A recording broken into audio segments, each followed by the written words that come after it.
Welcome to Talking with Tech. My name is Chris Bouguet, and I'm here with Rachel Madel. How's it going, Rachel? It's going good, Chris. I'm really excited. I love our podcast days. Me too, especially today because I need your help, and I am desperate. I'm in a little bit of a corner, and I thought, geez, who could help me out? I know. I'm recording with Rachel today. Rachel will help me out. So do you mind if I kind of pick your brain for a second? Let's do this thing. All right, so here's the situation. The interview today is with Cuyahoga County in Ohio. And so that situation was, you heard about them doing like a podcast club, right? Where they kind of listened to our podcast and then we kind of did a surprise visit. And we could talk a little bit more about that. But one of the things that when we popped into this podcasting club group and we kind of surprised them and said hello, some of the feedback we got from them was, yeah, we wouldn't mind having more like assistive technology stuff shared, just general technology tips for students with disabilities, or that actually we've come to find that just helps everybody. And so, because that was some feedback that I was always wondering about, and they gave us that feedback. So here's why I'm such in the corner, I'm in the spot that I'm in, Rachel, is that every year since maybe 2014, Aztec, the State Department for Arizona, has kind of hired me to come out and kick off their year-long event of training that they do with teachers in the realm of assistive technology. I'm the kickoff person, and then usually once a month they have somebody, or every couple of weeks they have somebody come and they do here's stuff that's just on reading, here's stuff just on writing. Well, of course, this year it's different because of the pandemic. And so what we put together for Arizona was a kickoff event where I do like a live hour and 15-minute presentation. But then I did a series of recorded videos that we put into a Google Classroom. And for the last 3 weeks or so, people have been, popping into this Google Classroom and they've been watching the videos. And then I've been leaving sort of questions there, reflective questions, and they've been answering the questions. And we've been having this kind of ongoing dialogue over the last month or so. But here's where we are today. So today's the event, 3 hours from now, 2.5 hours from now, I'm going to have the final culminating event of this experience, right? So where there was live and then there was watching videos, and the entire presentation, it's an hour, we've blocked off an hour and a half time, it's supposed to be Q&A, right? So you've watched these videos, you've participated in the slide deck, you are supposed to come with questions, and then we'll have this sort of discussion about assistive technology, the policies, the practices, some technologies that we find useful, kind of everything in this to kind of get you started with assistive technology. So what I did, Rachel, is I created a Google form for people to kind of post their questions, right? Sort of like our Teaching with Tech Live, sort of like our Talking with Tech Live is the same idea, where there's a Google form, you post a question, and then we'll talk about the results, but not really specific to AAC, more specific to assistive technology, this more general term. Well, there's only been 3 people that have responded so far, and I've got 90 minutes to fill. So I'm thinking what I'm going to do here once we're done chatting is that I'm going to pop into the slide deck that we've been using and kind of put some general questions that people might have on their mind. And I'm wondering, what questions do you think we should be wrestling with? What do you hear out there from families, the other clinicians you work with? Just general questions. I think back to that story where you used read and write, for that particular client.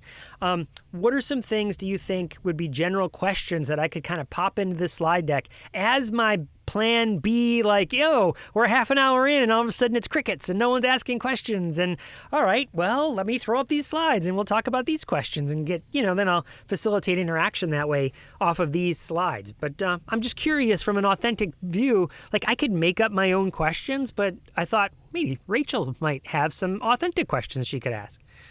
Well, let me first say that I hate that feeling when you are presenting and you think everyone's going to have questions and they don't. That actually happened to me last week. I was presenting with a group and there were like over 100 people on. And I feel like, Chris, you and I, like, it's always the opposite. Like, people have so many questions that we don't have enough time to answer them all. And that's what I always anticipate. And so I carved out a little bit of my time for Q&A, and it was just like crickets. Like, no one had questions. And I'm like, really? No one has questions? Nobody?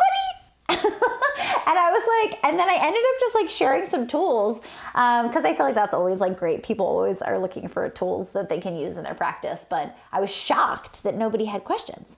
So anyway, yes, I'm here to help you out. So the first thing I thought of when you were asking, you were telling me this was, I'm curious, what is like a technology or tool? Hold on, let me start that again. What is a technology or tool that you feel like most kids would benefit from that most people don't know about? Like, I feel like Google Read and Write is a perfect example of that. Like, I feel like that can help so many kids, and a lot of people don't know what that is. But like, is there anything else like that where you're like, if more people just did this, everyone would benefit? Yeah. So now I feel like I have to answer it because we can't just leave it on the podcast as a question. It's right? true. But that is a great question. So just picture that up on the slide, right? Like, and then I could ask everyone in the room, what do they think that should be? Like, what's the thing you want everyone to know about? Like, if you could shout it from the rooftops and let every parent know about. So my immediate answer to that is captions. Most people watch TV, but most people don't turn the captions on. But if they did, there's a lot of research that supports the notion that turning on captions help people become more literate. So why not just have the captions on all the time? Like, and that's an old strategy I've been using forever. And it just, everyone who does that comes back and says, yeah, that was so helpful, So, and that's one that I think most people kind of sleep on. So that's a good one. That's a really good question I'm going to pop up there. All right, what else you got for me? What's another one? I like that one. I'm just thinking about the captioning, and I feel like it is just kind of a general rule good thing to have on. Like it only comes up for me when there's some type of issue, right? And I'm like, oh, what about the closed captioning, right? But I feel like that could just be a blanket recommendation that I give a lot of the parents that I work with, and just like reminder. The notion behind it, the actual strategy behind it is something called dual coding, which is the idea that you're presenting things in multiple modalities. So you're hearing it and you're seeing it at the same time. I guess another little thing that most people don't know, like most people know their TV has captions even if they don't turn it on.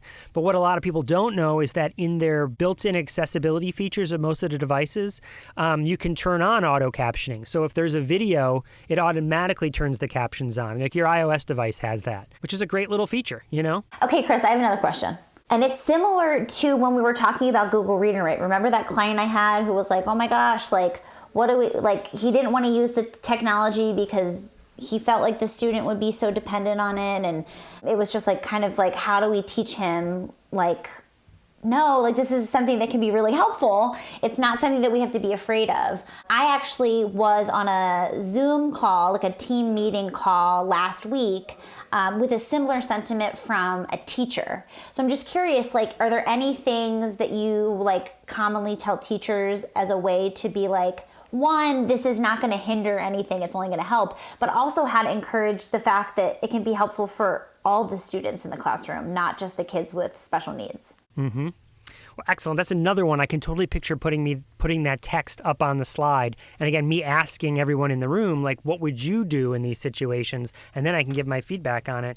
But yeah, it's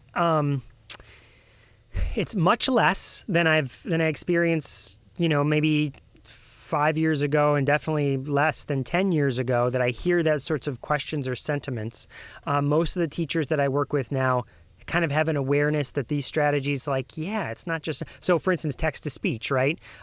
You just mentioned read and write, and that's the primary function of that too. I mean, it's got lots of functions, but I'd say that's the primary function of it, is to hit a play button and have the text read out loud.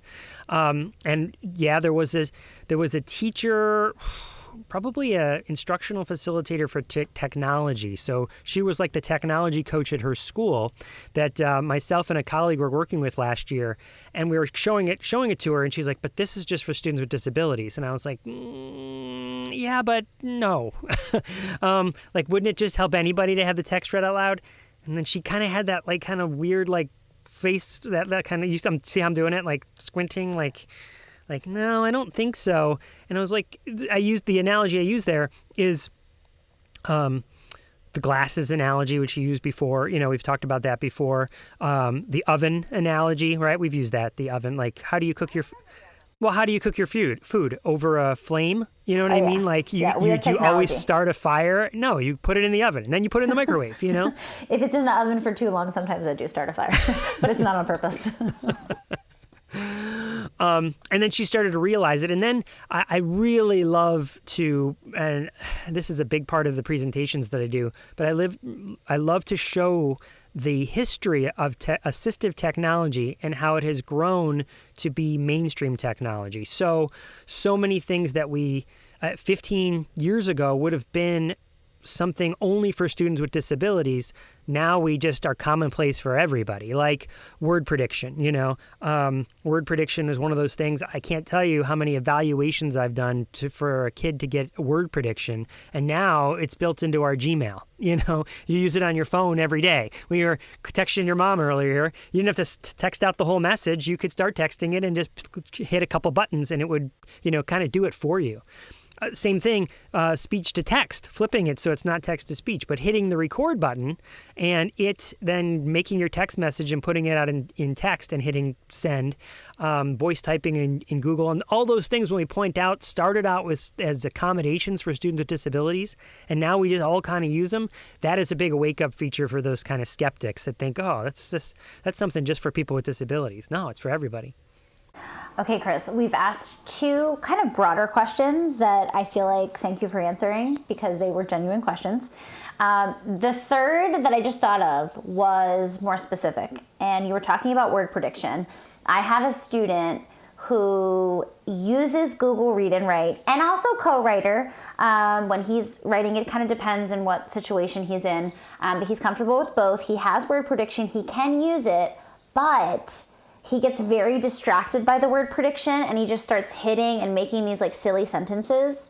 And he goes from like writing about like, I don't know, a paragraph he just read. And then all of a sudden he's like gone down this like rabbit hole of like the silliest nonsensical sentence that you can imagine. Uh-huh. So any tricks for that? Yeah, a couple. So the first one is there's actually two different functions. One is predict ahead, and then there's predict in line. And so what that means is predict ahead is you hit the space bar, and before you type anything else, it gives you a list of words that you could choose from.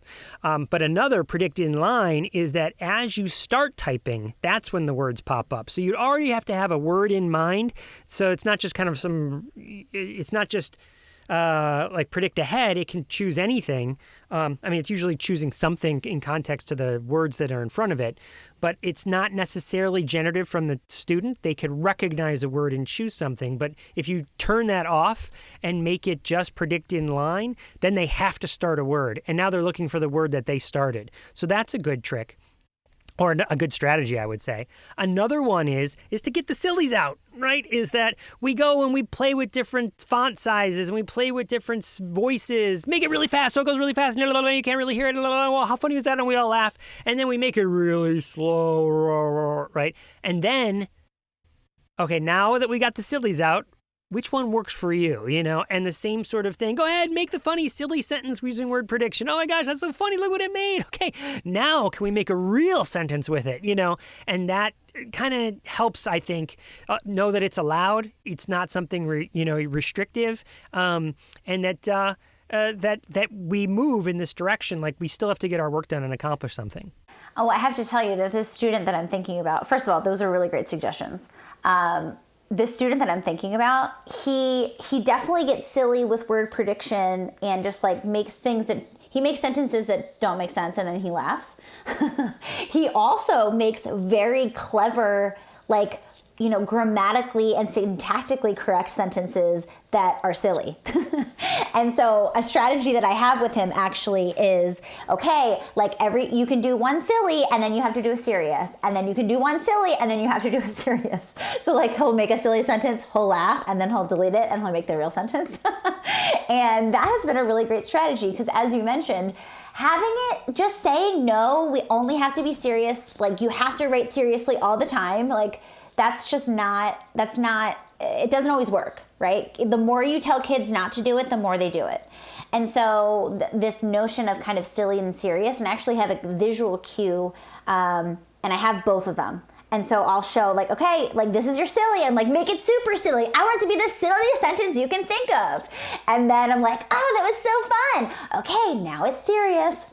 And he's so funny, this specific client, because he'll look at me after he's made the silly sentence and he'll like start making it serious. And then he'll look at me and he'll go like, silly sentence? I'm like, you know, it's time for a serious sentence. But anyway, I love that strategy because like if we try to just say no, first of all, like we're teaching kids hopefully in a fun and engaging way. And we can teach a lot with kids being silly and using humor. But I also think that like, the more you tell kids like hard no means I'm going to do it anyway. And like that doesn't really serve us either. So I think that there's like this compromise that we can meet kids in the middle. Well, thank you for those questions and for brainstorming with me. I knew you would help me get, past my, in the state of stuck there and give me some strategies that I could use to move this presentation forward. Well, I'm really curious, actually. I want people to go in the Facebook group, and if you have any more questions that are related to a general umbrella of assistive technology for Chris, specifically because he's way better at AT than I am, then go in the Facebook group. If you haven't joined our Facebook group, definitely head in there. Chris, there's so many great things that go on in there. I pop in and I'm like, oh my goodness, like I feel like I haven't been in here in a while, and there's a lot going on that I need to respond to and like. Like the last 3 weeks, there's been so many people sharing stuff and questions. It really has been, a lot. So I know. We love it. We love you guys in there, and we have like almost 3,000 people in there right now. Yeah. So it's just like crazy. It keeps growing and growing, and I feel like it's a really great resource. Chris, people in there know our podcast better than we do. Like it's like someone's asking about like what episode are they talking about this, and like I'm like I have no idea, and then someone like writes in the comments, I think it's this episode. I'm like, wow, thank you guys. Thank you. Which is so great. It's so great. Another little thing about our podcast and the fans and just celebrating them. I know we've been doing a lot of presentations together and separately recently. And just Friday night, I was presenting to Iowa, the ISHA conference. No, sorry, I said it wrong. ISHA. They had corrected me. ISHA conference, the Iowa Speech and Hearing Association conference. And when the beginning of the session, like just introducing myself, people put in the chats like, we've been waiting for this all week. We're such huge Talking with Tech fans. Since we saw this posted, like 3 or 4 people were writing in there, and I was just like, whoa, we've arrived. It's cool. I know. I like always ask people if they listen to the podcast. And so many people now are in the chat. Love it. Favorite podcast. Listen every week. So it's just, we love you guys. Thank you guys so much for all your support. And it's just really cool to think about, Chris, how much our podcast has grown. We're coming up on 3 years, which feels crazy. Really? Yeah, it is. 3 years. That's a long time doing a podcast. It's like 3 years in November. And like November's right around the corner. So. Well, here's to 3 more. Exactly. And 3 more after that. And 3 more after that. We love it. Chris, what's our interview today? I forget. Well, actually, I was going to ask you because I think you're the one who set this one up, right? This is the Cuyahoga County, or is it Cuyahoga County? You think I would know this because I spent some time in Ohio. I went to Kent State, and this county is like next neighbors to where I was there for a few years. But you heard about them, right? That they were doing this podcast club. Do you remember what the connection was? I honestly was giving some feedback about our podcast in some type of social media forum. And somehow I was, having a conversation with, was it Rachel? Was that her name? I think she was a Rachel. Mm-hmm. Was that her name? I think so. I want to check. Hold on. Sorry, Michaela. Let me just check and make sure this podcast club. Yeah, Rachel Parkin. Okay.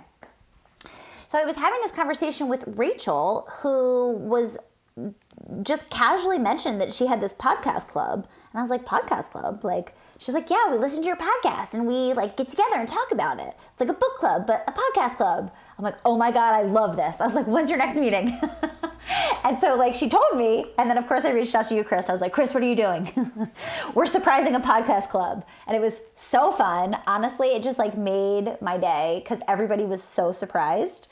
We actually have the video. We're going to share it in our Facebook group. So it's just really funny how surprised people were because they just assumed they were coming on to talk about the podcast. Little did they know the podcast host would show up to their meeting.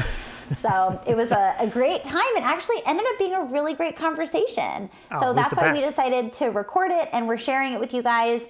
And honestly, if you guys have a podcast club, like, we would love to surprise your club. So definitely reach out to us. And if you don't have a podcast club, we think it's a great idea. So yeah, start one. Why don't you have one?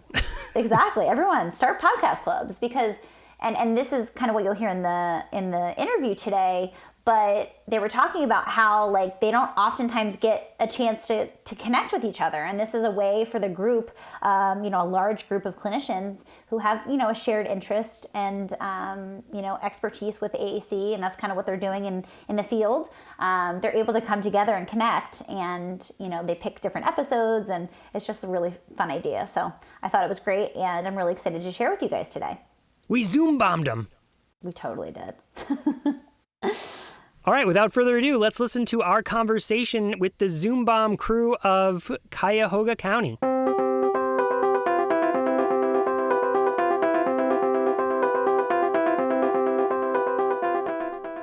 Doctors Lauren Kravitz-Bonnet, Sarah Douglas, and Virginia Walker are developing an exploratory study to examine supports for students who use augmentative and alternative communication in inclusive school settings.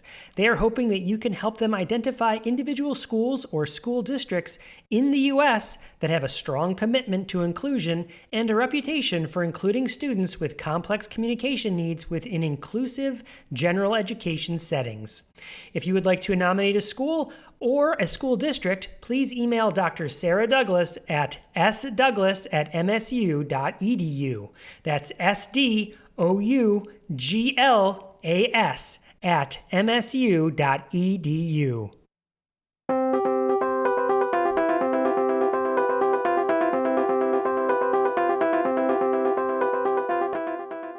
Hello.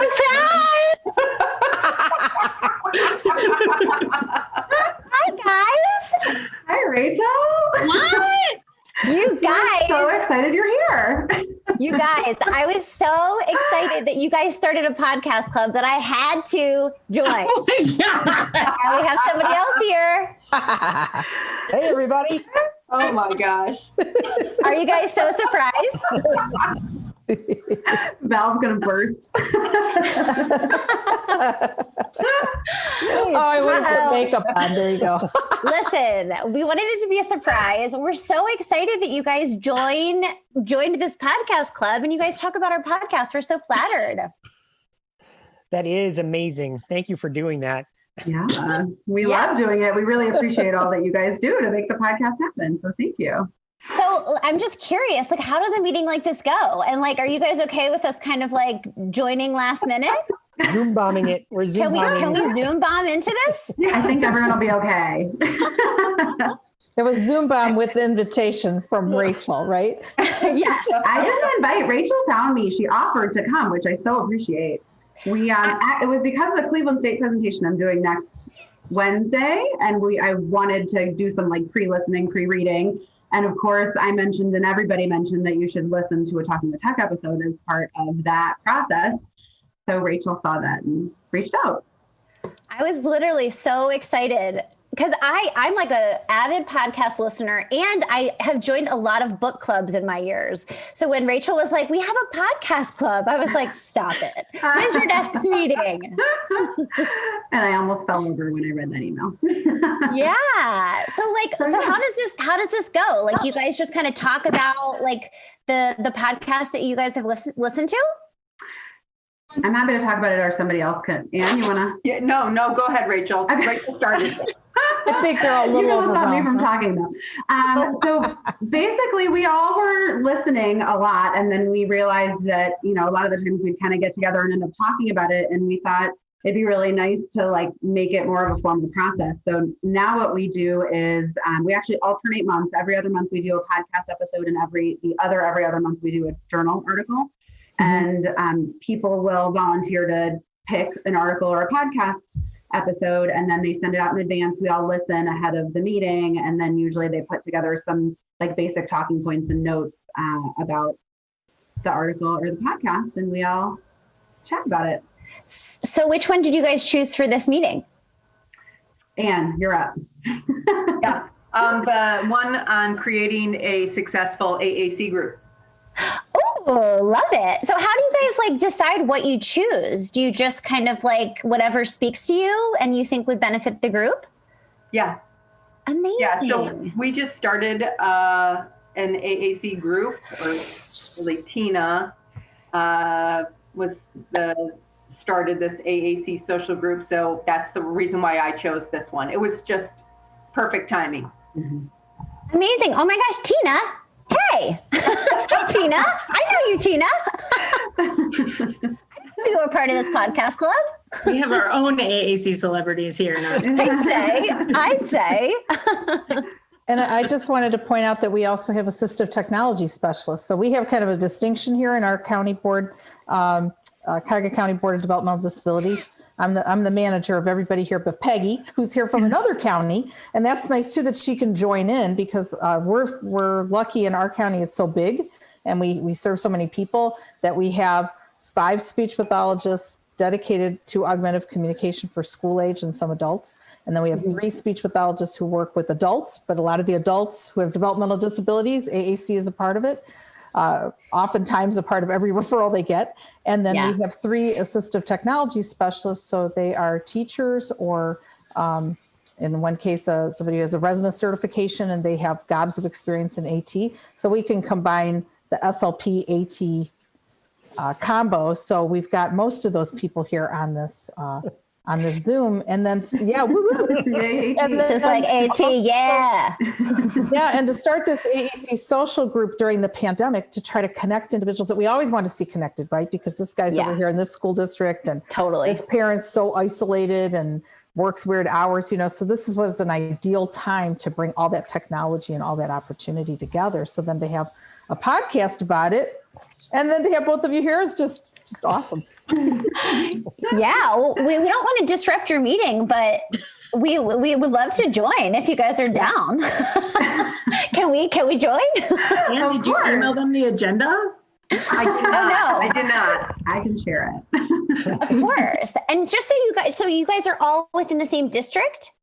County. We all work for the same county, the County Board of Developmental Disabilities. So in Ohio, primarily it's the boards of developmental disabilities that employ assistive technology specialists, speech pathologists, provide the early intervention services. And we're in Cuyahoga County along the north coast, Northeast Ohio, Cleveland, that whole area. And our county board serves around 10,500 people from toddlers to senior citizens. But we don't serve them in buildings, we serve them in their natural environments. So toddlers, at home and community, school age and school, private school, community, transition age and employment settings, et cetera, and adults, anywhere adults go, work, day program. So it's a mobile group and has been a mobile and virtual group through the pandemic.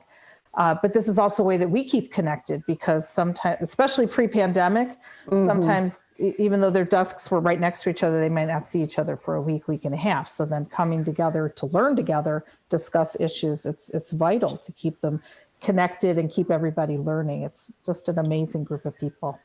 How long have you been doing the research/podcast club? That's 2 years. 2 years, almost, right? Yeah, almost 2 years. Yeah. And like the modeling like a master pal, people have been able to do that training. We started with listening to your podcast and learning more about it and that kind of stuff. We love Tabby. Tabby, she's great. And then we can just disseminate things that we've learned out to the speech language pathologists that we're supporting in the schools. It is. It feels like sometimes you're like in your own silo just because the nature of what we do. And even for myself, like just connecting with other people who know about AAC and AT is really challenging. So it's really great that you guys like set an intention to set some time each month to discuss these things, because I feel like it's so easy to just like, put it off and like I all the journal articles that are like on my desk, like just like collecting dust. So it's really great that you guys have set that intention and come together, both from a social perspective and also just like sharing, new ideas and strategies and tools and things like that. So it's super exciting. Rachel, wouldn't you say that's one of the benefits of us doing the podcast is that you and I kind of hold each other's feet to the fire. So because we talk once a week about, or almost once a week about some sort of topic that we have to stay abreast on it. So where if we didn't have something scheduled, it's easy, like you said, to guys kind of put that, I'll get to that article, I'll get to it. But having this kind of community helps you kind of keep it going, keep that train moving. Yeah, totally. And I also think that it's so interesting because we all, like so many different people who have been on the podcast, they have different perspectives and they do different things in their area. And so it's so cool to be able to talk to different people doing the same work in a lot of ways, but doing it so differently. And so it's just really cool to be able to do that. And yeah, Chris and we're talking AAC at least once a week, sometimes twice a week if we're lucky. So it's really nice. It feels like I have like a weekly continuing ed appointment with Chris and whoever we bring on the podcast who we're interviewing. So it's really cool. Hey, Rachel and Chris, just this week I had a special ed teacher tell me that a group of 4 intervention specialists were joining together to do professional development in the area of AAC, and did I have any ideas? And number 1 on my list was, well, she asked for journal articles or textbooks. And no. Number 1 on my list was talking with tech. And I also suggested some fabulous webinars, from different places. And I said, I'm not going to recommend text journal articles. We've done the journal articles, and it's been a little controversial sometimes with the selections. My fault, partially. But I can't wait to hear the feedback from them about what they think of your podcast. That's amazing. I can't wait either. Yeah. And it's funny because I feel like, especially now, we get a lot of professors who are training graduate clinicians saying that they use our podcast as a way to train. And I just think it's so cool because it's definitely a new way to learn. But I feel like it's cool and hip and easy, which is always nice. Sometimes the articles and the journal, publications, they just feel like work. And in a lot of ways, like what we try to do with the podcast is make it entertaining, make it really actionable. So you listen to a podcast and hopefully you come away with some ideas on like what you can do tomorrow to, try something different in your practice or teach something in a different way. So it's really interesting how things have begun to shift with technology and like staying hip with like podcasting and trying to create continuing education development through that is something that's so cool that we've been able to do. So I'm awesome. Thank you so much, Gloria, for sharing our podcast. We're super excited. Gloria, I would also add the feedback that we've had over the years, not just with Talking with Tech, but with the AT Tips Cast, the podcast I did prior to this, has been that people can listen while they're running, while they're making dinner, while they're giving their dog a bath, while they're whatever, where a research article, you pretty much that's what you're doing, and so right. Birds with one stone, I find people really dig that, Yeah. I agree with you, Rachel, that reading a textbook or journal articles can feel like work or school, and professional development is way, way different. And I think that you need to personally get something rewarding out of it also. Like being entertained is fun, and you guys are so funny. We try. Chris is really good with the dad jokes, so that like keeps it lighthearted. And he's like always playing tricks on me, so there's that too. And I'll tell you, as an AT person who's not an SLP, I'm on an island, and every once in a while with these girls, because they all know what's going on, but having you be able to integrate both the AT with the AAC pulls me into their world a little bit more every time I listen to one of their podcasts, and vice versa. I mean, my gosh, the first half minutes was on read write. I mean, come on, they got to learn something that I've been trying to teach them for years. So it's awesome. Yeah, actually, Julia, can I ask you a quick question there, everybody? Our podcast producer, Luke and Michaela are the two people that they're the behind the scenes support for the podcast. We reference them every once in a while, but Luke has been sending us messages saying, Chris, Rachel, I feel like we need some more general AT, like read and write, like those sorts of strategies, and I always wonder, like, well, do people come for us for AAC? Do they come for us for AT? Those things do cross over. And we, of course, you're not like, if you're an AAC user, doesn't mean you don't use read and write, you can use both. But feedback for us, would you like to hear more of that kind of stuff? Like everyone's nodding. Okay. I'm nodding too. Yeah. Okay. It's good. It's good to get that kind of.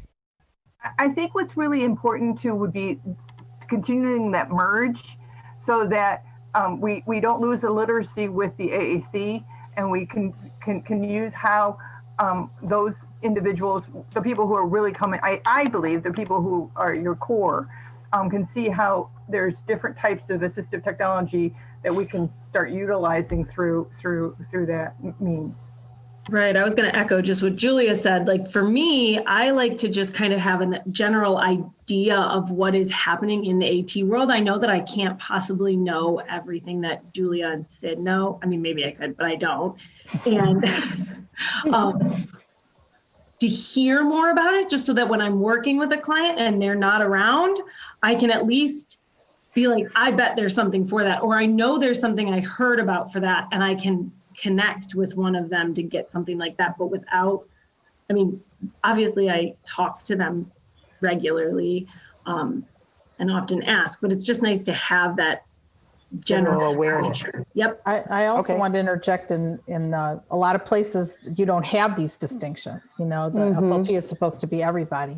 Yes. And I remember back in the day when I did the work and we only had one AT specialist to start, and I'd be in a classroom and then I'd hear, hey, can you help me with this computer thing? Or this student's really struggling around the academics. And sometimes I felt like, oh, I wish I knew more, because I should be giving them more advice, better advice. I mean, that was a long time ago and there's a lot more ways to learn. But I think just like you talked about, it's such an easy way of learning. So interjecting that AT in with AAC, it's all intertwined. Yeah. I love it. Tina? I mean, there are only 3 AAT specialists, and there are 8 of us being adults and school age kids. So, we all need to step up and do as much as we can. And they're all amazing in helping us make sure we know what's out there and what might fit for the people that we're serving. But yeah, it would be really challenging if it was just them. They have to share their knowledge with us. I think, Tina, too, sometimes it's even about raising awareness. Like, I don't always think about the AT stuff because I think from a communication perspective. And when you hear like about read and write as a part of, you know, whatever conversation is happening, it brings to mind for me of like, oh, this kid could use that and that kid could use that. And I wouldn't have thought about it otherwise, per se. Or it might come up later and we miss time that way. I totally agree, Rachel. I'm sitting here just thinking of all the kids that I've worked with, Julia or Sid, and just recently Mike a little bit. And then I'm thinking of all the others that I'm wondering, what should I be doing AT wise for this kid who uses AAC, or this kid who doesn't but could use AT. So the need is crazy, and my need for more knowledge and more experience is super prevalent for sure. Well, it's just all communication. It's just all communication. That's what it comes down to. Totally. And I find that especially now that we've made such a shift to virtual learning, so it feels like a lower hanging fruit now. It's like before I used to be like, oh, I need an AT assessment and all these things. And like, now I'm just like, install Google Read and Write. Like, it's a Chrome extension. Like, let's get it going and see how it works. Like, I'll share my screen, give you remote control access so you can like try it out right now. Yeah. So I feel like now more than ever, it's like we can start integrating these things for our students to really help them, you know, with academic tasks, with reading, with writing, you know, all the things, in addition to, you know, obviously supporting their AAC needs. But I'm finding that the virtual learning piece has made it actually easier. And for me, I work with a lot of parents because I'm in private practice, but, you know, it's so easy to just show parents really quickly, like, look, like I just click this little purple puzzle piece and wow, like, look at all the features that we have. Yeah. And so for me, it's been really great. I've been integrating it more with students and it hasn't felt like a big deal. It's just like, look, this is something that can support, you know, this student when they're doing virtual learning, and teaching parents how to use it, because parents are often the ones that are sitting next to a student all day long, trying to help them and support them while they're, you know, participating in school. So it's been a huge shift for me in my practice. So Chris, we got to do more AT stuff. Yeah, sounds like it. You know, Rachel, I'll also add that we're talking there from a parent perspective, but the number of general ed teachers that now know about the tools because of this situation skyrocketed. And I've never been more busy. I don't know, Kathy, Sid, Julia, are you just as like through the roof with more inclusive general ed teachers asking and now knowing about these materials, which is, again, huge silver lining. I think there's multiple silver linings here because we've also talked about the coaching and how there's a shift to coaching away from direct instruction. I think that's a second silver lining. So there's a lot of good coming out of this awful situation, you know? We've definitely seen that, especially from the coaching perspective too. Yeah, I totally agree. And Rachel, I'd be curious if the episode we listened to, you had recorded it like, I think right before COVID started. And you were talking a little bit in the episode about how people see that Google Read and Write as a crutch and how do we kind of overcome that and help parents to get past that mindset. And I'm curious to see if COVID shifts, like it'd be interesting if you had done it during COVID, right? Because I feel like people get it now in ways where they're like, oh, there's something I can use on my computer. Great. Like, I'm curious if we're going to be having that conversation as much now that people are almost forced to have that accountability, you know, and access to these tools. Totally. I saw that student last night, actually. And I was working and, we're using it now. She's using it independently. So when she starts doing something and she gets stuck, like she's now going to Google Read and Write, which is part of the goal, right, was to get her independently realizing when she needs help. She's a 5th grader with dyslexia.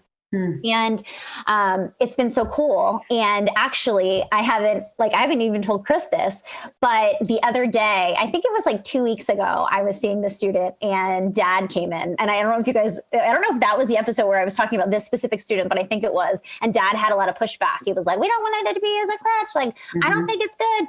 All these things. So Dad was like, he came on after. And she like left and we were talking and he's like, I have to say that like that little puzzle piece, like that's been a game changer for her. Like she's really using that. And I was like, yes, I was so happy. And I was like, I'm so happy to hear that. And I'm thinking to myself, like, remember when you were so opposed to this? But, I think sometimes it just takes like, practice and to show instead of just telling parents like, or teachers that this could be useful and why. It's really just kind of practicing and showing the power of it because she's made so much progress across the board. She's now reading better. She's now writing better. So because of the progress, he's kind of like bought into the technology, right? But I was so happy. Did I tell you that, Chris? No, not yet. Yeah, I don't think so. She probably likes reading and writing better. Yes, yes, exactly. And what's so funny is that I think it was before we had that conversation, like a day or two, he sent me a photo and he was like, she's reading before school and she's 4 chapters ahead of her class. And I was like, yes, because ultimately that's what we're trying to do, right? Like we're trying to cultivate a love for learning and a love for reading and writing, maybe not writing, but reading at least. And so I feel like that's what's happened when we've made it a little bit easier for her. She's had more success. She feels more confident and she has a tool to fall back on when she's not sure of a word, instead of just being left with nothing. So that was something that I think he sent that picture to me a few days before I had that session when he then eventually came on and was like, that little purple puzzle piece. I feel like the most profound thing that you said, it's simple but profound, is that we use those things all the time. Totally. If I can't find a word, I Google it.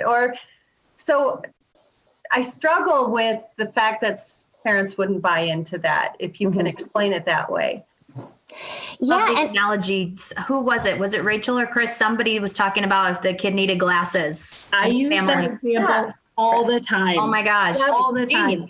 It's so much more like concrete, right? You said that, Chris, and I was like, yes, that. And I don't know. And why does it have to be hard to be learning, right? Why can't it be easy and fun to be learning? Because then the learning will happen because the individual's engaged and enjoying it and thinking, and it's just, yeah. So it comes down to it's our job, or I perceive my job as making those tools universal, so that making sure that everyone has them, so it's no longer a stigma to touch the little purple piece. Or use Microsoft 365 and get all the accessibility features that are built in. and just keep pounding into everyone's head. They're there for everyone. They're not specifically for your individual. And that's what we've got to do. We got to keep doing it. Julia, you know who I think best allies there? And Rachel, this is what I would ask your fifth grade student to do now is tell a friend. I mean, the students can be the biggest allies there as going, hey, did you know this little puzzle piece exists? And immersive reader was built in, because then they can discover it on their own, just like we do with our friends and our college, like you are right now. You know, you're sharing what you have learned. Let's get them doing that at a young age so they grow up with that sort of idea of collaboration. Actually, one of my other families that I work with, and I use Google Read and Write with a student, her brother actually was like, what's that cool thing that like reads words for you? And then like eventually mom came on and she was like, do you think I could use that for like her brother? But he doesn't have, any type of special needs. But I was like, everybody can use it. Like I use it. Honestly, I have to tell a story. I was working with a 7th grader and there was a vocabulary word and I had no idea what it meant. Like, I was like, oh my God, like, I don't know what this means. And so it's like, when I come into situations like that, it's actually a great thing, because I feel like when we can show our students that like, we don't have all the answers, but we know how to get the answer, that's what's really powerful. And so I had this situation with a 7th grader and I said, you know what? Like, I don't know what that word means. So I did like a think aloud and I was like, well, here's what I do when I'm not sure of a word. I can highlight, I could use Google Read and Write, I could use Google and I could just search the word. there's lots of different ways to kind of talk through it. And it was a really powerful experience for this student, because she was like, you didn't know this word? Are you serious? And I'm like, I'm serious. I didn't know this word. And I legitimately didn't know it. So anyway, I feel like those situations too are really good learning opportunities for students. They can see that, it's normal to not know every vocabulary word or not know how to pronounce every word. Sometimes there's names that come up in articles that I'm reading with students and they're like, is that right? And I'm like, I have no idea. I'm like, I think we could say it this way or this way. Like, what do you think? So I feel like those opportunities are really special for kids, because it normalizes the fact that we all struggle sometimes, but we know how to find the answers to the problems or things that come up. What's going on in the chat here? I'm talking about quokkas and veggie pygmies and other weird words that come up in the podcast. Exactly. Like when you trick me. Let's talk about how much you trick me. What was it, Callie? What was it that Chris did that I had to Google search because I didn't know with the music and he bombed? Oh, he rickrolled her. Yeah. Exactly. And I thought that was the fun. I picked the podcast that week based on that, and many of my coworkers didn't know what that was. And I was like, we have special ways of picking our podcast episodes. It's really scientific. Who's picking? It was really funny.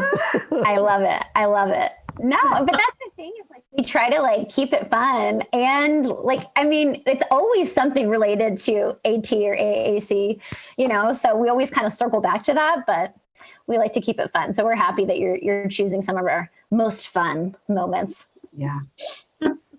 Well, speaking of keeping it fun, we started our social group this week, and one of the things that we did was all act like animals for the children. They got to tell us what they wanted us to be, and we all acted like animals.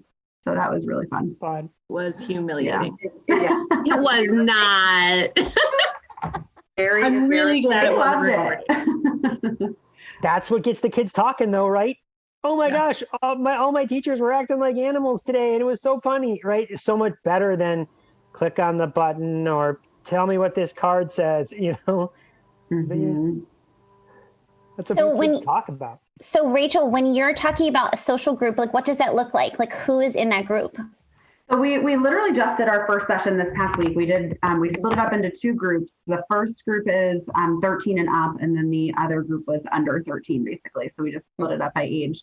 And we had 3, I think, in each group. Mm-hmm. Tina? Yeah.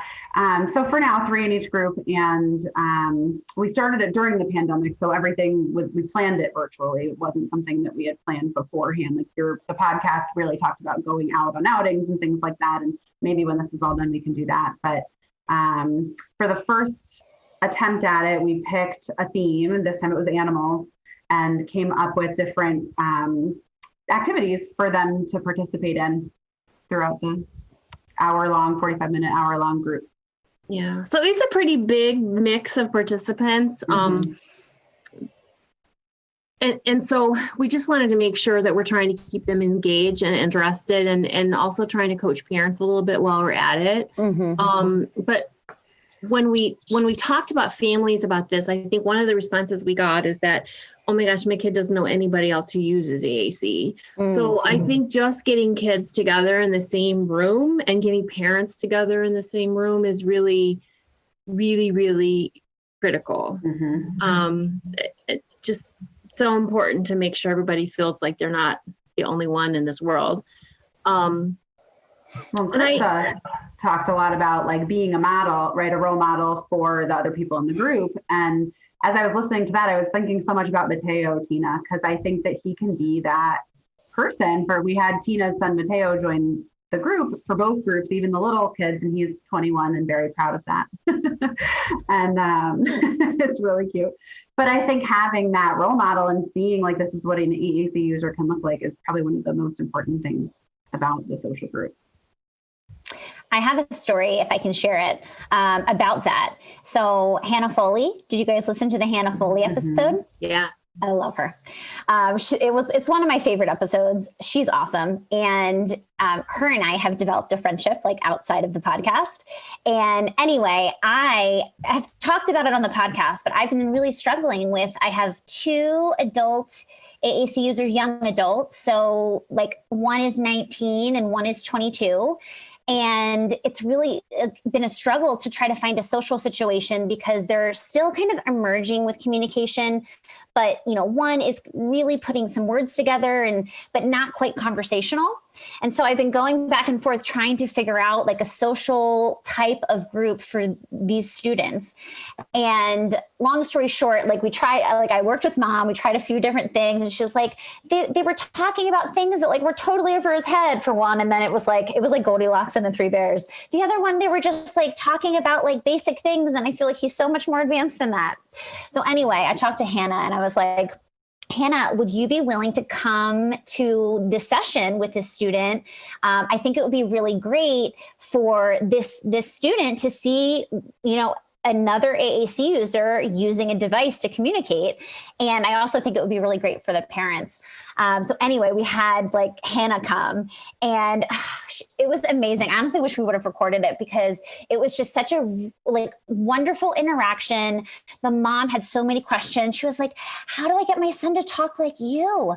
And like Hannah was just like, it takes a lot of work, but you're in good hands with Rachel. Like, just keep up the great work.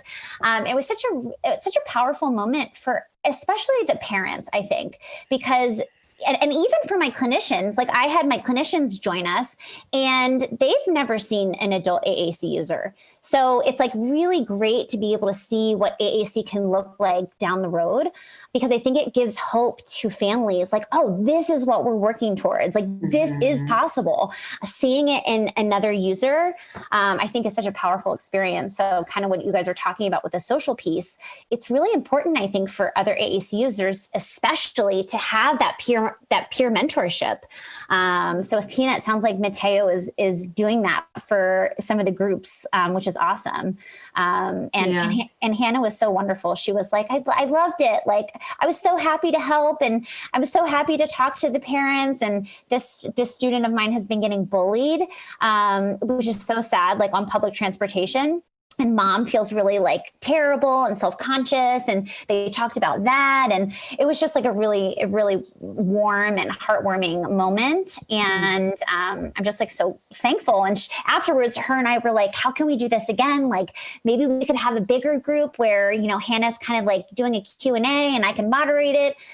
So we're like kind of the wheels are spinning now about how we can do this on a bigger scale so that, AAC users and families can see what that looks like, because we're lucky on the podcast, we're able to have AAC users come on, we're able to interview them, which is awesome. Cause that's like the first thing I do. Like whenever I do a consult, I'm like, just in case you're curious, like here's some interviews I've done with adult AAC users.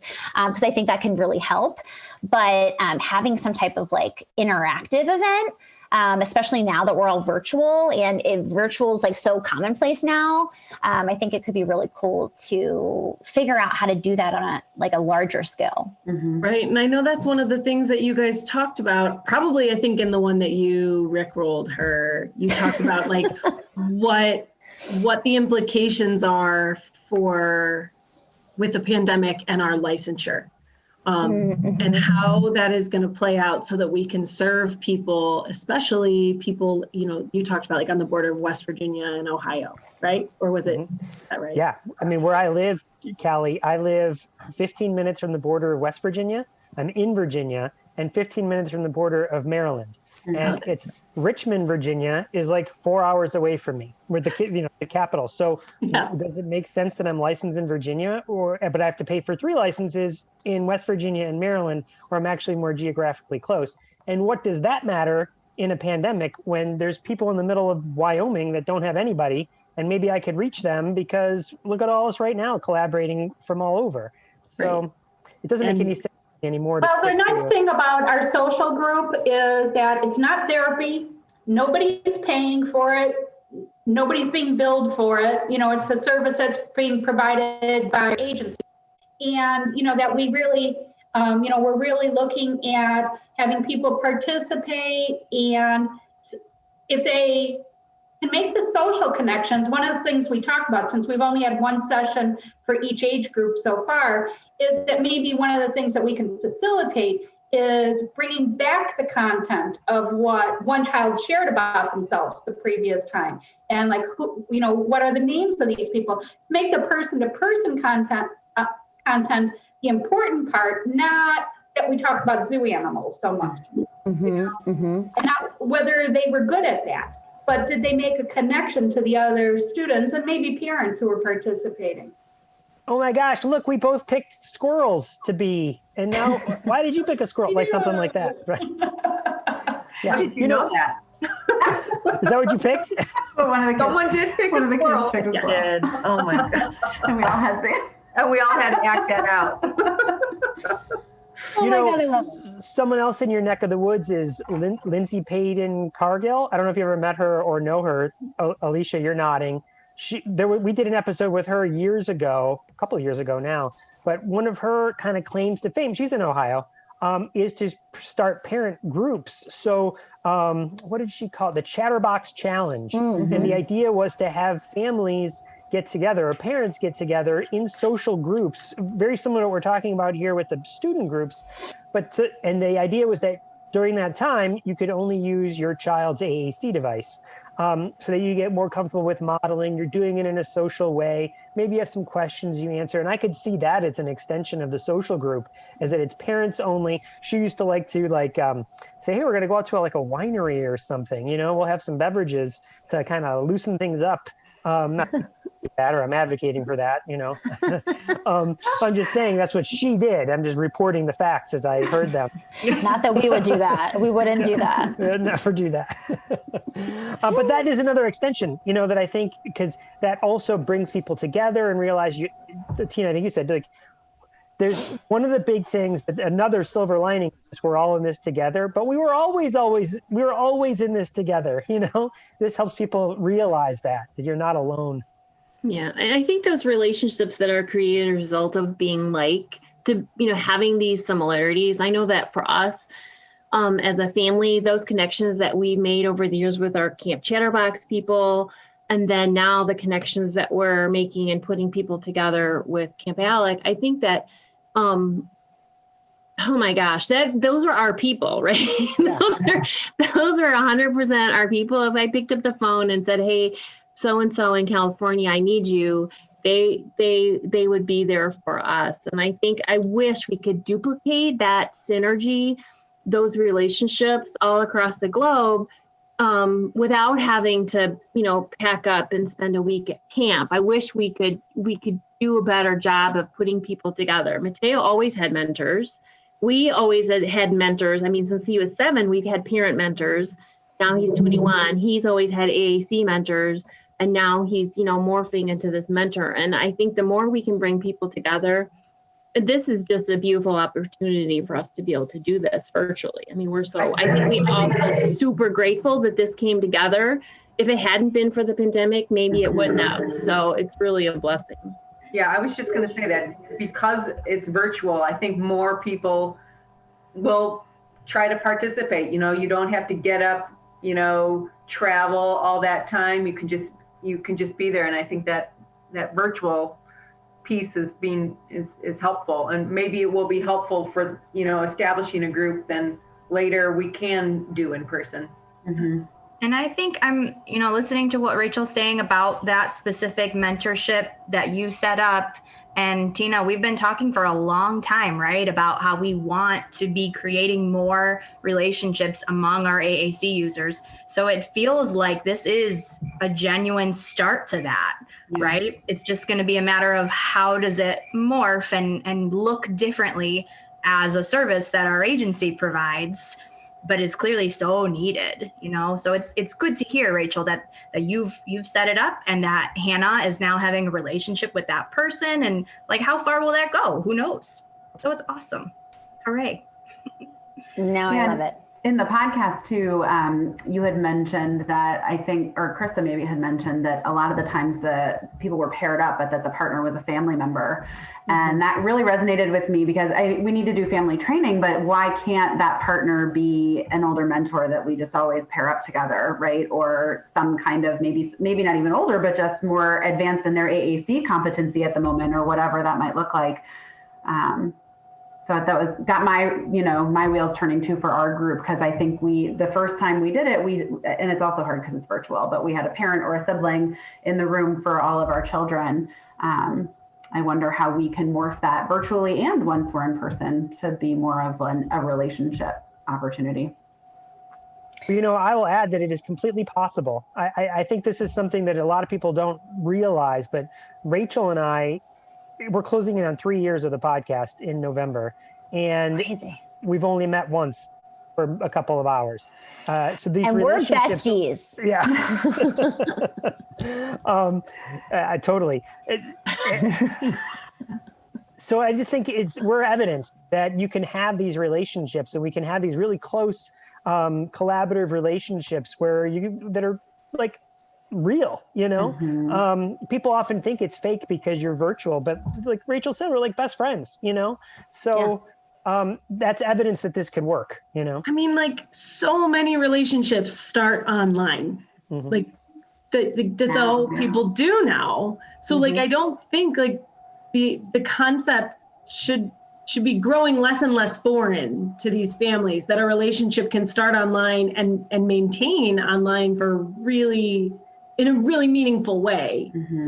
Whereas I think even 5 years ago, if you had said like, this is how people fall in love, people would have looked at you like, ew. No way. It's how we do it. I also love this idea of, I think that we forget sometimes as practitioners, because we're so tied into like our language goals, that we forget the importance of, conversational language and social language.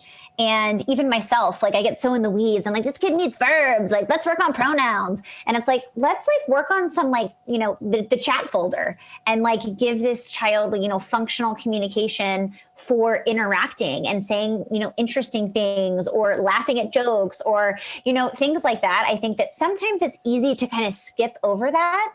And so I think that what's also nice about this social group is that you're kind of forced, right? It's like, okay, the whole point of this is socializing. So it's like, we're not going to be like, talking about verbs or pronouns. We're really trying to figure out how we can have like these two, AAC users, and how we can connect them and give them the tools and the language to support an interaction that's meaningful. And so I love this, and I'm really excited that you guys are doing this. And it's so nice. What a service to families. It is. One of our activities that you just made me think of, like, you know, the kids really interacting, they loved. We did a few different things. One was the acting out. One was an animal sound identification. So this was pretty funny. Like Tina played a clip of an elephant, you know, making it sound, and everybody was guessing all kinds of things, and the kids were really interested. And then eventually, like, everybody had guessed, and I would show a picture of what it was, and they were all like, oh, you know. And so it's funny, just the littlest things. That's the nice thing, is planning wise, it doesn't take a lot. Like, it's just the littlest idea, and the kids love it, and we're getting them to interact. It's good stuff. Rachel, you know, something that you said that just sparked a conversation that I had with Richard Ellison. I don't know if you know who he is, but he recently launched a new app called Talk Suite. So you can go look that up. But in his development of it, he has a son who has cerebral palsy and who is an AAC user, and he's been invested in the AAC community for a very long time, and the disability community. And he came to one of my presentations, and he was kind of calling me out on the side. He's like, Chris, let's talk about it afterwards, because of how much I champion language. And that's to what your point there about how we tend to focus on the linguistics. And so let me tie that together for a second with my random thoughts here. So when core vocabulary started to get larger and larger and people were talking about it, you get a bunch of people that were like, it's core vocabulary all the time, 100% of the time. And we've sort of moved back a little bit to that 80-20 rule. So we've said, okay, it's 80% of the time, 20% fringe. And this way we are meeting everybody's needs and we don't get into these camps, you know. And I feel like I jumped in this pool for language. And I felt like it was necessary to jump into the 100% core vocabulary because there wasn't that many people that knew about it, you know? And so going in to that extent and then pulling back a little bit, I feel like was the right move. And I feel like that's the same thing that happens with this language, is that everyone was talking about communication, and communication meant, hey, requesting goldfish crackers. So we have to talk about language, and we have to make the emphasis on language because no one was talking about that. But now that maybe we could start to pull it back and get a little back more to that communication piece. And that was Richard's thing too. He's like, part of this Talk Suite is to have, and other apps too, like you said, how many times do you tell the same joke or tell the same story? Maybe it is okay to have a quick fire button that kind of gets through that. Yes, you've taught this person how to generate language, but then they also can get to the heart of what they're trying to say faster. And I feel like that is a great evolution of where we're headed next.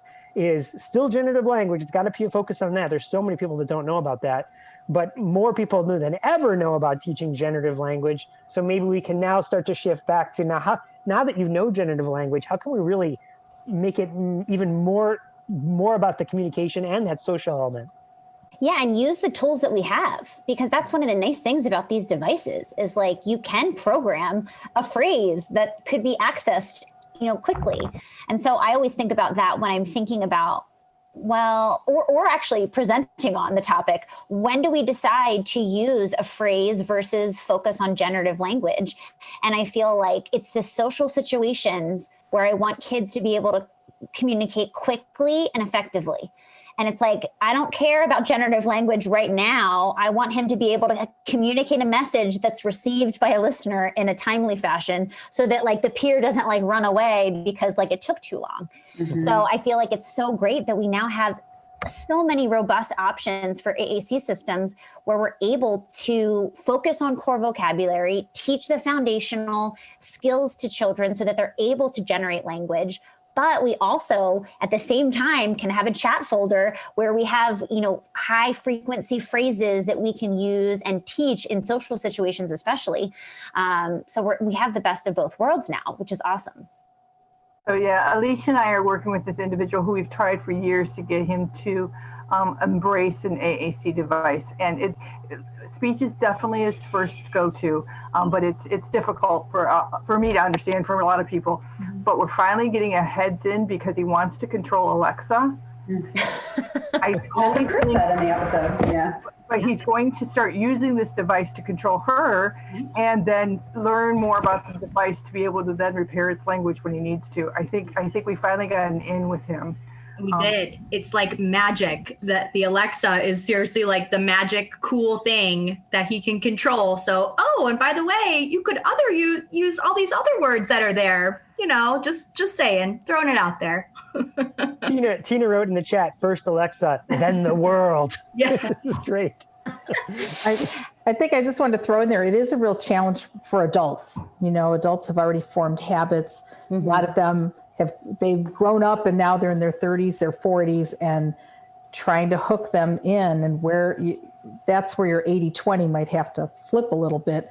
But the more they see that social reward or the empowerment of, I can use all these cool tools like everybody else can, trying to find that way to bring somebody in is so important. And since we work with people with developmental disabilities, and many of them didn't have that opportunity because of where they went to school or didn't get enough schooling or the right kind of schooling, where do you go here around literacy? I know that Karen Erickson and David Koppenhaver are working on a grant, and they've been reaching out to us and saying, we want to focus on adults in particular, because that's where we see a lot of isolation too. So these social interactions and social groups are important. And some of the staff here on this podcast have tried to bring people together, because a lot of our folks are still in their group home or still at home with whoever their caregiver is and feeling very isolated. And just even if people are just seeing each other and making some communication attempts, that it's just such a golden moment, because that person is now like, hey, you're there, I'm here.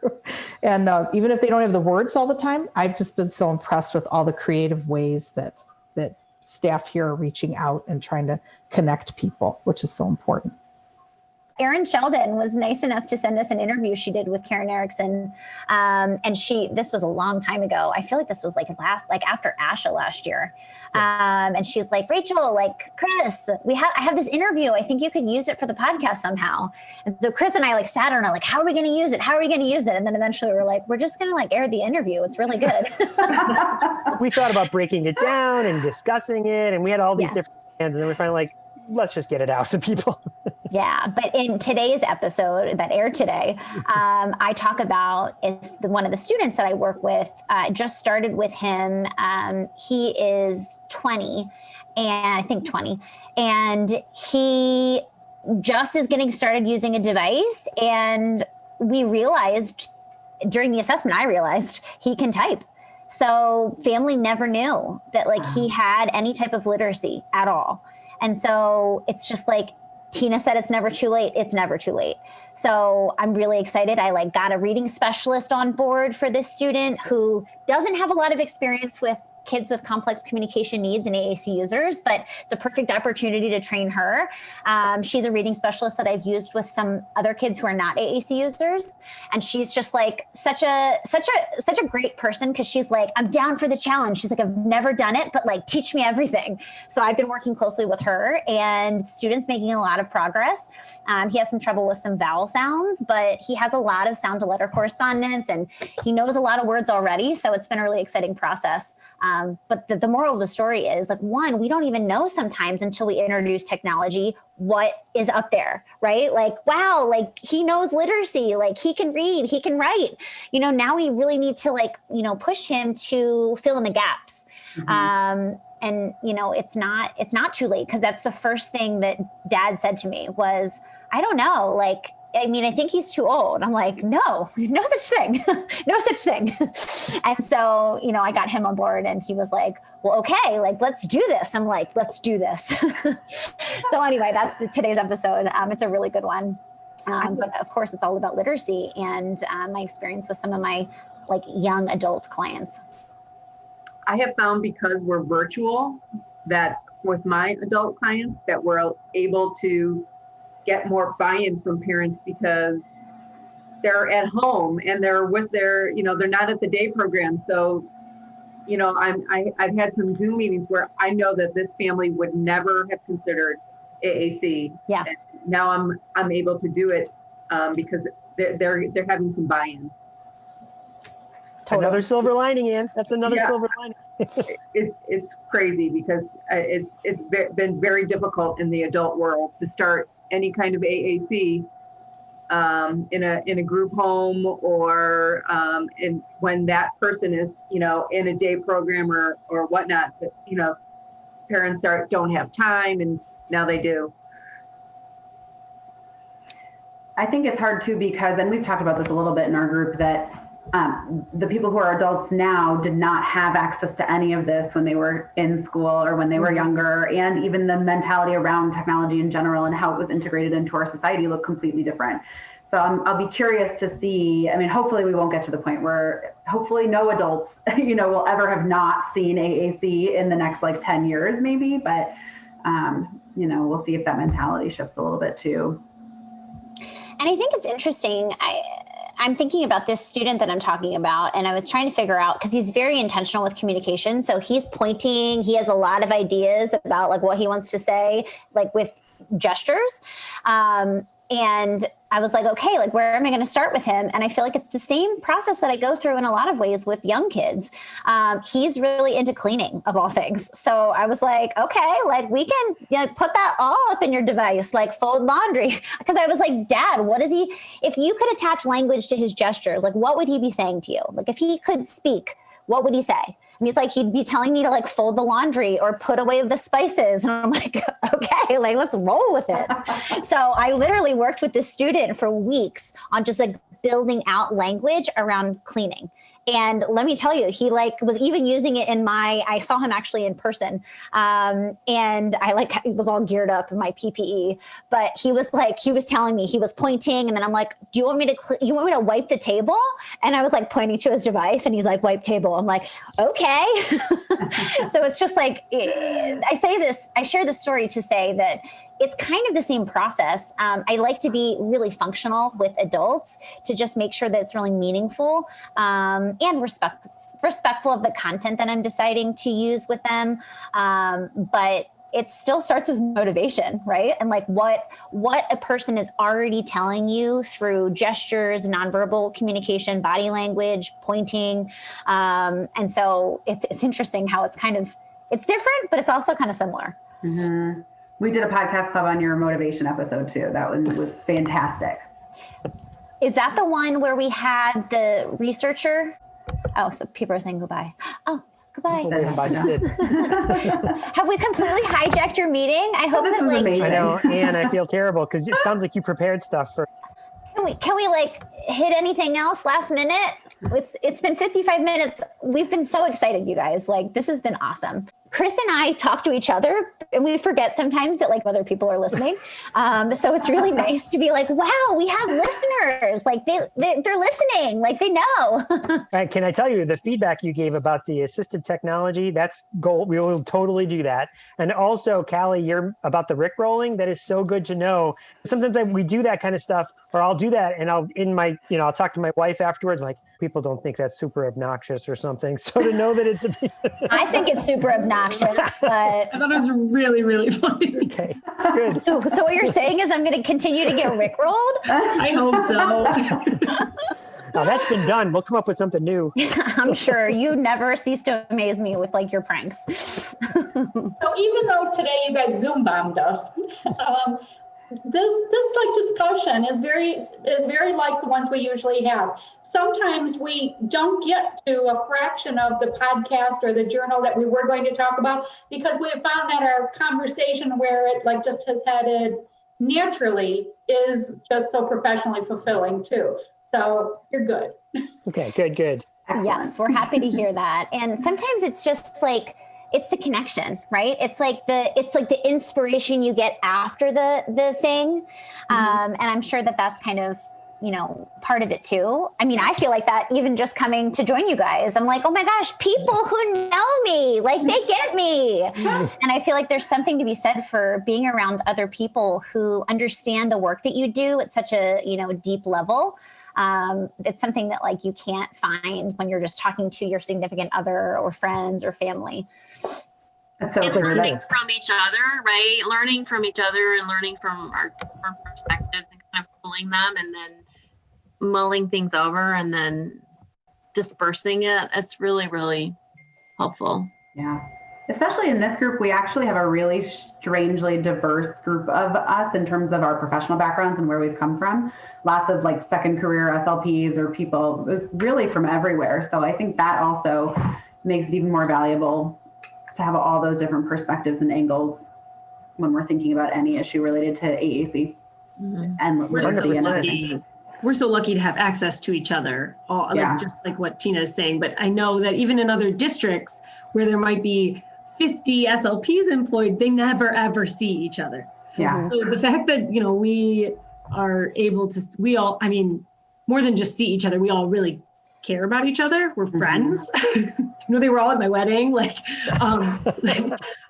And also we work for the county board, which I'm coming from other SLP areas.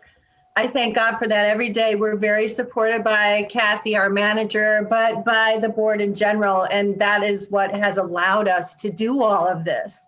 In what environment would this be part of your workday as an SLP anywhere else? That's great. Yeah. This is reminding me a little bit, Chris, of our Talking with Tech Live. Have you guys heard us talk about that on the podcast? Not yet. No, not yet. Chris and I record and we're like, when do we say that? Like, I have no idea. Like, I love that we're getting the inside scoop though. This is amazing. We're like, oh my God, tell us more. Let me tell you about other things that haven't dropped yet on the pod. So Chris and I have been doing this event called Talking with Tech Live. And so essentially what it is an organization, you know, gets us to come and we, instead of a presentation, which Chris and I typically do, it's a crowdsourced brainstorm on people's biggest AAC challenges. So it's like an interactive event. We have like a Google form we put up and people put in real time their questions. They can submit questions in advance, but there's a list of running questions. And then everybody that's on the event has access to the spreadsheet, the Google Sheet, and they can start typing in answers. They can link to resources, and they can also come on video or mic and just talk through like one of the questions. And so it's like my new favorite thing. I'm like, I could do this for hours every day, all day long, because it's just so cool to get ideas from people that have different experiences than you. And it's like, we all have kind of the same struggles in a lot of ways and challenges in the work that we do. And so this kind of reminds me of that. And you guys have had kind of the opportunity to crowdsource and troubleshoot problems when they come up. So yeah, well, we talk about this all on the podcast. How do we get to be a part of that? I mean, really, we have such a large group of people that this group interacts with, from people in schools, day programs, and then there are 16 other SLPs not represented here who work with toddlers. So we have a big early intervention program, and we're really starting to hone in on that group. Like, you know, let's develop these children and the family's capacity to understand how important it is to get started now. Don't wait until they're 1 month from turning 3 and ready to go in preschool. And it's like, oh, she has 5 words. Is that a problem? So, you know, so I mean, so there's all these people that we interact with. This group gives presentations at the university level, county level, state conferences, national conferences. I think we'd be a great host of, I don't know, is it a Talking with Tech Smackdown? Is that what kind of? It's sort of, but it's not really about tools. It's more about someone posts a question and then we crowdsource the answer. Rachel and I will, of course, jump in with our thoughts on it, but really it's, you know, about whatever. And in fact, the episode you were going to talk about today, I think it's the Lauren Bonnet episode. Is that the one that is that who you're going to talk about? No, Deanna Wagner and Krista Howard. Oh, okay. Gotcha. Yeah. Well, the reason I mentioned Lauren Bonnet is because the last time we did the first time we did a Talking with Tech Live, she happened to be there. So then she was jumping in. Oh, that's right. So what do we have coming up, Rachel? We have one coming up at the Access to Education Conference. That's in Indiana. And then we're doing one for Closing the Gap, I think. Yes. Right? And then we decided we were going to try and do one in December for Patreon members, so that you would get an invite, and it's like your Patreon, you get the link, and if not, then you're. So those are at least 3 events coming up, but of course we'd have to do more. I feel like we have another one. I think we have another one. I forget. I can't keep it between Chris and I's presenting schedules. I'm like, what are we doing? But yeah, we definitely have those coming up. Chris, is the access to education, that's open to everyone, right? I think so. Yeah. I'm not sure if it's free or not. There might be a little bit of a charge. I can't remember. Yeah. But what I was going to say, Kathy, is yes, we would happily host something like that and do something like that. But it's not rocket science. Like you could make a Google form where people post questions, open up a Google sheet. You could host something similar to that if you wanted Absolutely. to. Yeah, you I know. know. Might be something to look at for next year. We heard about this from Talking with Tech. Go listen to their podcast, but then your thing, you know. And there are a lot of people out there that we interface with that feel somewhat isolated. You know, I'm the only one in my district that seems to really be about AAC, and then maybe they could get some of their fellow SLPs or intervention specialists or whoever to join in, because it's always about like growing that outward, right? And getting more people involved and hearing more of those questions and challenges. So yeah, I like that idea. And this group has found many different ways to interact virtually and using different platforms, you know, even different ways that we've included our sign language interpreter, just a lot that I've been so impressed with. So I even think the implications of like the breakout rooms, like if there's someone that like really has a good discussion going on, they could just go into their own breakout room and continue that while other people are still problem solving like the many things that are coming through. Like virtually things have just gotten even better, even in the last 6 months. Yeah, a lot of innovation. We had a similar in our last Talking with Tech Live. 2 women were talking about eye tracking users via telepractice. And I was just like, we just like took a step back and I was like, wow, like I'm really engaged in this, like watching them like troubleshoot with each other and like give ideas. So we're actually going to be airing on the podcast clips of that Talking with Tech Live. So they'll be coming up in the next, definitely between now and the end of the year. We're going to split it up. And that was like basically what we say to people is like, guess what? You're on the podcast. So like, if you don't want to be seen or heard, like stay like incognito. And actually, Rachel, remember too, because of those questions, you had just done an interview, the Kaylee Gustafson episode. And we said, oh, that's not actually coming out for a bunch of weeks. We rearranged the schedule to make it come out earlier since so many people had questions about it, you know? Exactly. Well, you guys, we had so much fun. Yeah, this was Thanks for being with us today. We really appreciate it. You can come hang out with us anytime you want. Thank you. Kathy, right? That's fine. Yeah, I mean, honestly, I was like, if there's a group of people dedicated to listening to our podcast and talking about it, like we will show up. So we're just really excited that you guys enjoy the work that we do. And it's nice because it is a lot of work, but we feel like it's work that's worth doing. And especially when we hear your guys' feedback and we hear that there's a group of people that are, again, listening and talking about our podcast and sharing it. We're just so excited to be able to do it. And we're just really thankful for all of our amazing listeners. It's fuel to keep going. It's a great surprise. Thank you, guys. Yeah. I know, Tina, I didn't know you were going to be here. That was a surprise for me. Tina and I have definitely corresponded quite a bit over the last year. And actually, Tina, I feel like you reached out to me about the social piece. We did, yeah. Is this what you were talking about? Yeah. Yes. Okay. 100%. I don't even remember. I was like, my head was spinning like at the moment in time that I read that email. So I don't remember what I said, but it was good. hopefully I was helpful. Awesome. All right, guys. Well, it was so great chatting with you today. And thanks for joining us. Yeah. Thank you so much. Thank you so much. Guys. Yeah. All right. Thanks, everybody. Bye-bye.